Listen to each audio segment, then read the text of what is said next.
Halo teman-teman semua, kami dari kelompok 3 dengan anggota kelompok kami, Rizky Hadi, Clarita Monilala, Jovan Rawan, dan saya, Natasha Pur. Nah, di sini kami akan membuat tutorial web input data sederhana dengan dosen Ibu Marike Kondol. Yang pertama, di sini apa itu HTML? Nah, HTML adalah singkatan dari Hypertext Markup Language. Nah, HTML dapat dianalogikan sebagai fondasi awal dalam menyusun kerangka halaman web secara terstruktur. Nah, HTML adalah bahasa yang diciptakan oleh orang yang bernama Tim Berners-Lee. Nah, Berners-Lee menciptakan ide sistem hypertext atau akses loncatan dari satu dokumen ke dokumen lainnya melalui link yang dihubungkan dengan internet. Nah, apa itu CSS? Nah, dalam kesempatan ini, nanti teman saya Clarita Mumilala yang akan menyampaikan. Terima kasih, sekarang saya akan melanjutkan penjelasan dari teman saya, yaitu apa itu CSS. CSS atau Course Coordinating Style Sheet adalah salah satu bahasa desain web yang mengontrol format tampilan sebuah halaman web. CSS digunakan untuk mempercantik tampilan web. Kemudian sini apa itu PHP?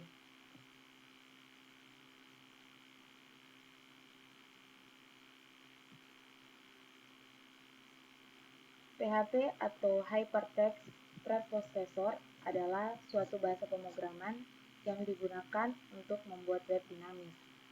Pada PHP script yang dibuat tidak dapat ditampilkan di halaman website, namun bisa diproses oleh web server.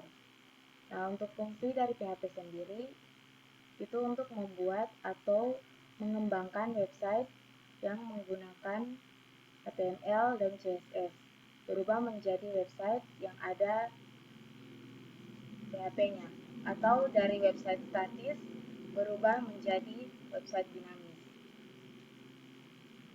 Berikut untuk coding akan dilanjutkan oleh teman saya, Jovan Rawan. Terima kasih atas pendidikan. Saya akan melanjutkan presentasi dari teman saya. Nah, di sini saya akan menunjukkan tutorial membuat data input sederhana. Nah, yang pertama kita lakukan adalah kita perlu membuat database. Nah, di sini saya menggunakan terminal admin. Kemudian saya membuat nama database-nya staff dan nama tabelnya juga staff. Kemudian di dalamnya ada ID sebagai primary key, baru nama, jenis kelamin, alamat. Dan untuk selanjutnya nanti akan dijelaskan di video yang akan datang. Nah, di sini merupakan tampilan utamanya. Di sini sudah ada data pertama itu seperti ini.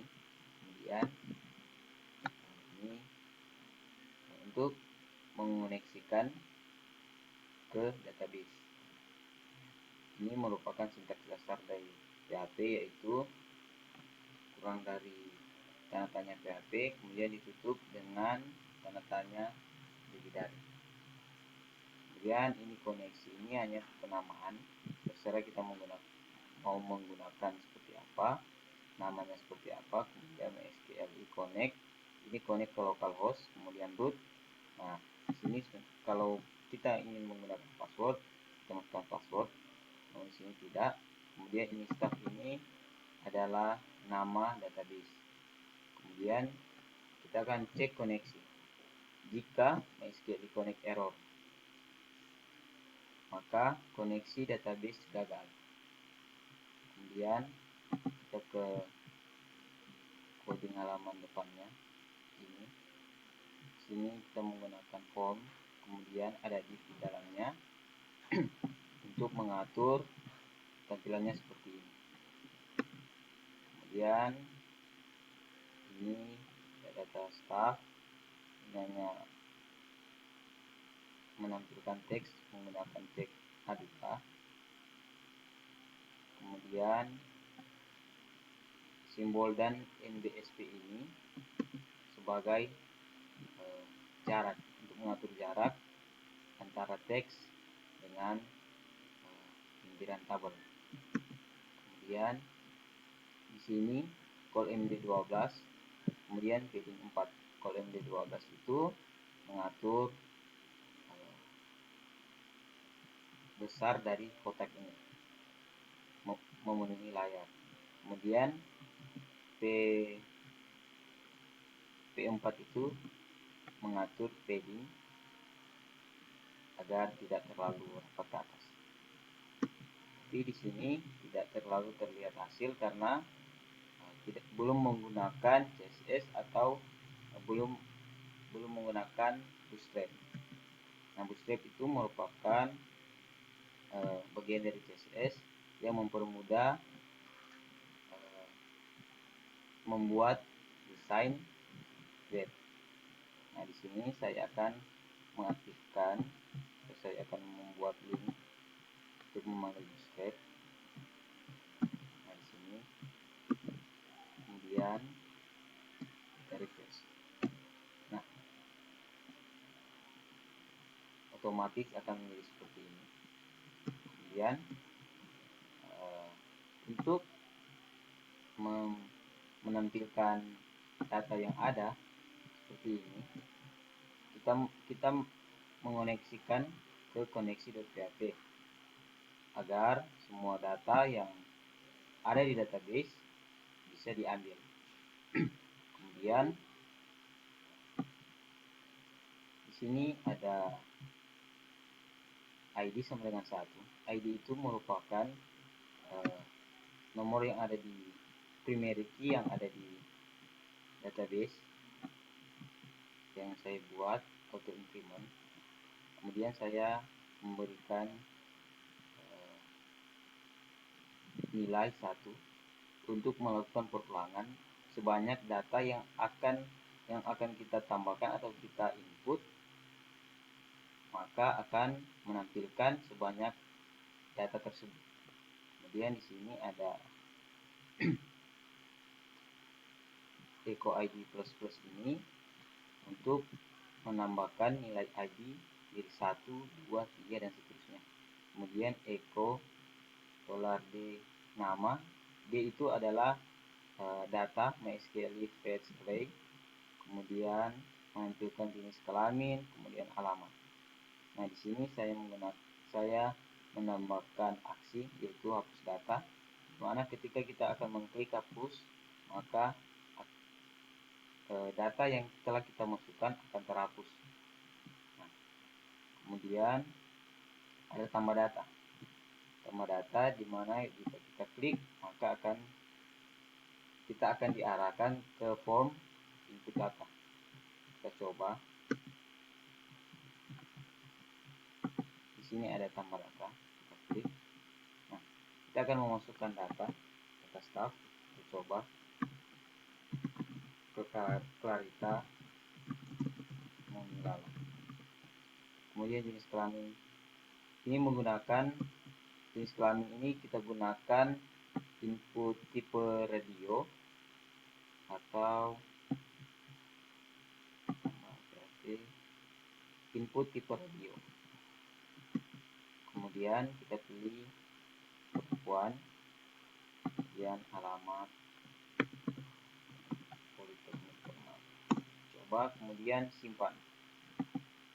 Nah, saat kita mengklik tombol simpan di sini pada indeks ini, kita arahkan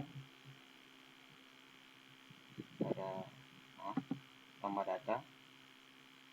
Saat kita klik simpan, itu kita menggunakan input tipe submit, yang artinya kita akan mengirimkan data yang telah kita masukkan ke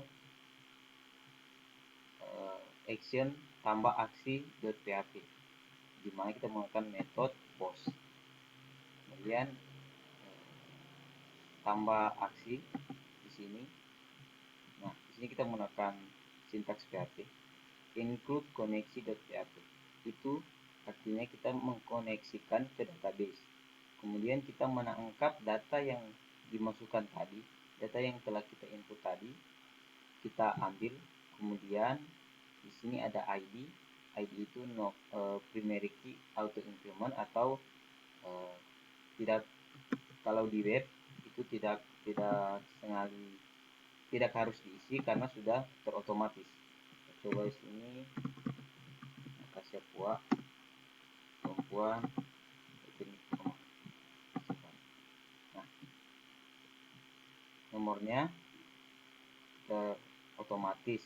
Kemudian di sini ada nama, pos nama, kemudian jenis kelamin, alamat. Kemudian setelah kita menangkap data tadi, kita akan menginput data ke database. Jadi setelah kita masukkan, kemudian kita mengambil data itu, kemudian kita menginput ke database. Nah, di sini menggunakan perintah SQL query koneksi. Jangan lupa kita menggunakan simbol $ koneksi, yaitu sebagai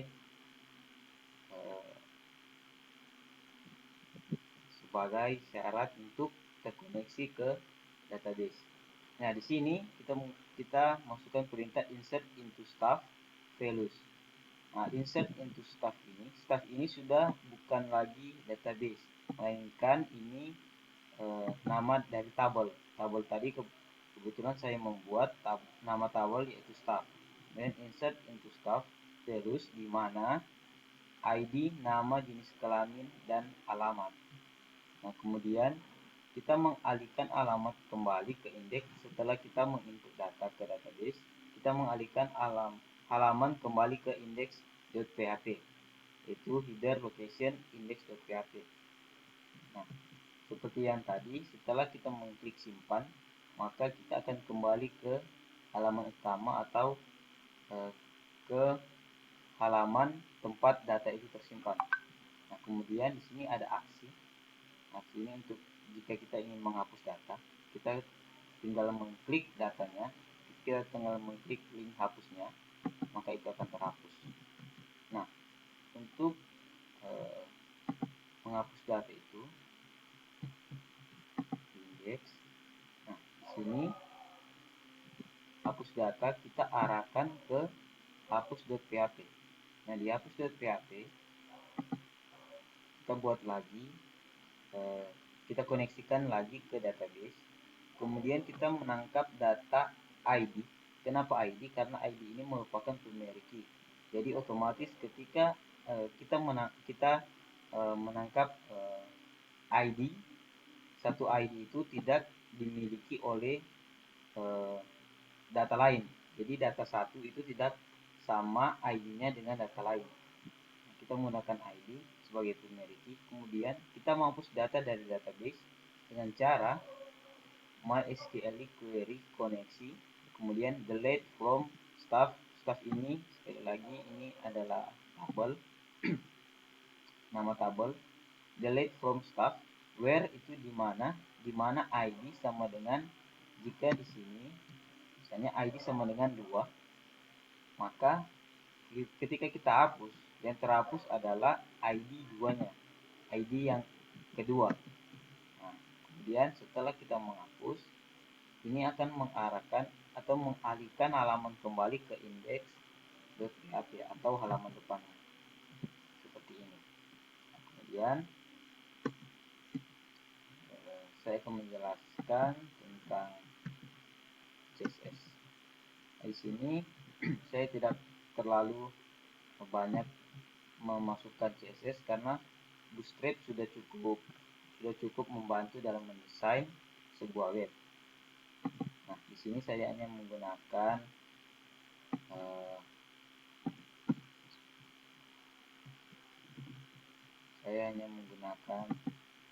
ID Jov. Nah, Jov ini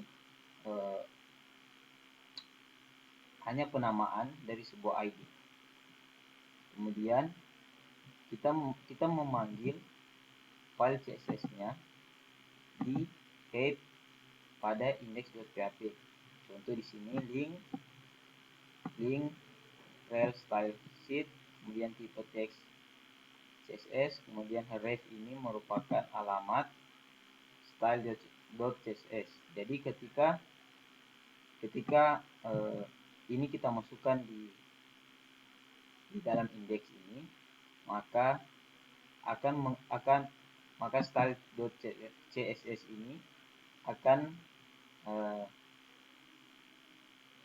membuat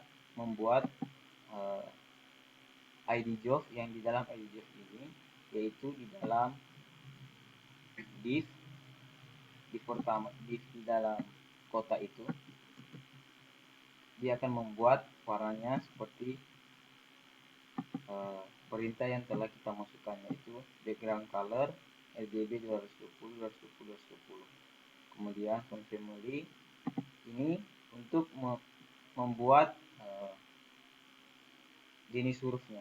Contoh kita hapus. Nah, dan kita refresh. Nah, dia akan menjadi seperti ini. Ini akan lagi. Oke.